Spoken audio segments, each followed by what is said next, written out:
মুখ্যমন্ত্রীর হুঁশিয়ারিকে উপেক্ষা, বর্ধমানে বেলাগাম পুকুর ভরাট, দলের একাংশকে নিশানা বর্ধমানের পুরপ্রধানের। 21শে জুলাই প্রস্তুতি সভায় বর্ধমান পুরসভার চেয়ারম্যান পরেশ চন্দ্র সরকারের মন্তব্য, অনেকে হয়তো ধরে নিয়েছেন নেতা হয়ে গিয়েছেন, বেআইনি নির্মাণ ও পুকুর ভরাটের অনুমতি দেওয়ার অধিকারী হয়ে গিয়েছেন। অন্তত 2026 অব্দি লাগাম দিন, নির্বাচন অব্দি উপকারী কর্ম থেকে বিরত থাকুন। বর্ধমানের পুরপ্রধানের মন্তব্যের পরেই বিতর্ক। এরপরই আসরে বিজেপি পুকুর ভরাট সহ বেআইনি নির্মাণ হচ্ছে এটাই প্রমাণিত। 2026-এর ভোট অব্দি বন্ধ রাখতে বলেছে, তার মানে ভোটের পর সব আইনি হয়ে যাবে, কটাক্ষ বর্ধমানের বিজেপি নেতৃত্বে।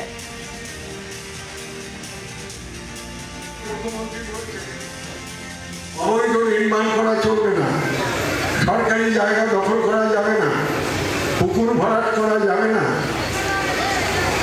সমাজে যারা এগুলোতে মদত করেন, যারা এগুলো করে থাকেন, তারা নেতা হন আর কর্মী হন, আমি বলি একটু লাগাম দিন, একটু লাগাম দিন। আগামী ভোট পর্যন্ত, 26 পর্যন্ত অনেকে এটা এখন ধরেই নিয়েছেন যে আমার বোধহয় এটা অধিকারের মধ্যে পড়ে, আমার বোধহয় বার্থ রাইট।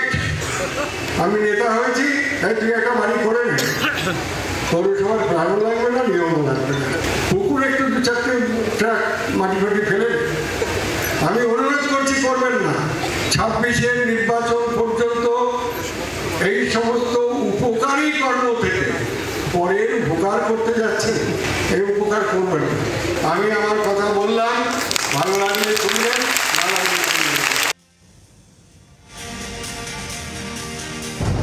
তৃণমূল কংগ্রেস মানেই রাহাজানি, তৃণমূল কংগ্রেস মানেই দুর্নীতি।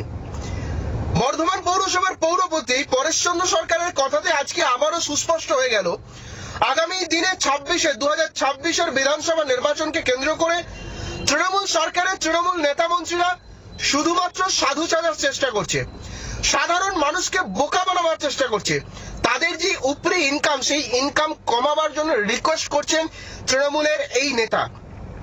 তৃণমূলের প্রত্যেকটা নেতা মন্ত্রী যে এই পুকুর ভরাট, বেআইনি নির্মাণ এইসব করে যে টাকা কামাই করে, এই দুর্নীতি করে, এটা ওপর মহল থেকে নিচু মহল অব্দি একদম সুস্পষ্ট। তাই আগামী দিনে 26-এর নির্বাচনকে কেন্দ্র করে এই যে টাকা কামানোর যে পন্থা, সেটাকে রেজিস্ট করার চেষ্টা। তার মানে কি, যে বেআইনি কাজটা 2026 অব্দি বেআইনি বলছেন, 2026-এর পর করলে কি এটা আইনি? বাংলার আওয়াজ, বাঙালির আবেগ, জি 24 ঘন্টা।